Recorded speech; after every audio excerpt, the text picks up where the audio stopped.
Hello there, everyone. Welcome here to Prog Monster. My name is Murph. I am the host of this show, a show dedicated to progressive rock and other forms of rock music. So, we're here to do album sides today. It's Tuesday.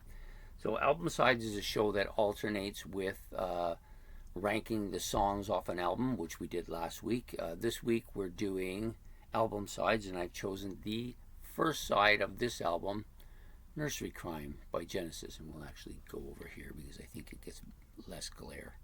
Glare is a big problem here because of the windows right in front of where I'm working.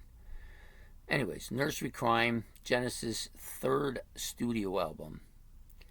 And for me,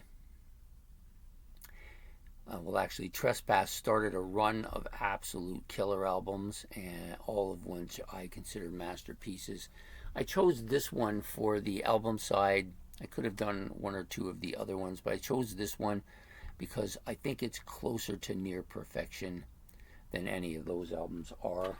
Not that they're not close to it. Now I don't know where I put my glasses. Oh, I left them over there.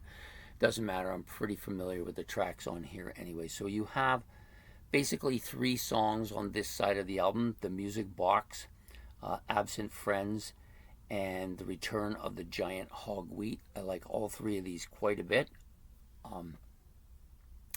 The first song, of course, Music Box. Peter Gabriel's voice is fantastic here. The keyboards are really good, dominating, I think. The whole storyline of the song is fantastic, and I think it's probably in my top 3 or 4 favorite Genesis songs of all time. It's a really great beginning leading off this album. On Trespass, the last song was the best, and then this one's the first one, so you had two great songs almost immediately, one after another. But this song, fantastic. It's also one of the longest tracks for Genesis. It's the longest one on this album. I just think that there's a lot of mastery in this song. A lot of things go right here. Really strong, absolutely killer track. But I think it's mostly dominated by keyboards, and the vocals are fantastic. So that's the opening track on this album. The next track out, For Absent Friends, maybe not as perfect as the other two, but I do like this a lot. It is the first vocal performance by Phil Collins. He's doing the vocals here. It's a short song, but catchy. I think his vocals are perfect. And it always amazes me that they started looking for a vocalist to replace Peter Gabriel, and we're looking around, and they had this guy, and he already had sang a couple songs for them. It didn't really make any sense to me that they would start looking. Eventually, they settled on him, but I just wondered why they decided to look. It just doesn't make any sense. Maybe they thought his voice was didn't have the same inflections in it that Gabriel's did. That's the only thing I can think of, but he clearly knocks it out of the park on this song.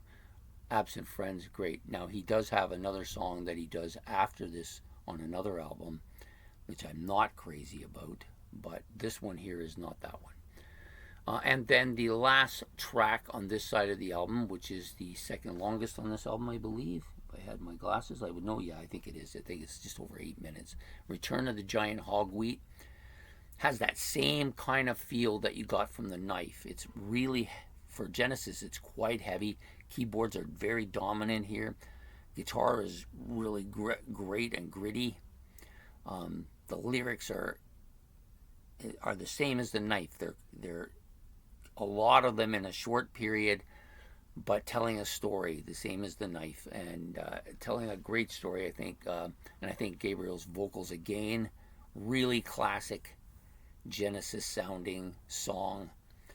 And for me, the three songs on this side of the album really make one of the stronger sides of the Genesis album. It's almost perfect in many ways. The Giant Hogweed's very different from The Music Box, but it just bangs along, and just I've always liked this song. It was when I first got this album and started listening to it, that was the song that grabbed me right away. and then eventually some of the other stuff like Harlequin, which I like too, and then of course the Fountain of Saul Macy, which is fantastic as well. But the 3 songs on this side, The Music Box, Absent Friends, The Return of the Giant, Hogweed, killer tracks, all near perfect, and that makes this side of the album, side 1 of Genesis Nursery Cryme, a near perfect album side. So I hope you enjoyed this episode of Album Sides. How do you feel about that side of the album? Do you think the other side's better? Do you think there's another Genesis album I could have chosen that might have suited the situation better? And I may do it again at some point as well. So anyways, any comments you have, leave in the comment section below. Don't forget to hit the like and subscribe. It's much appreciated. And the notification bell so you don't miss next week's episode of ranking the songs off an album. So take care and goodbye.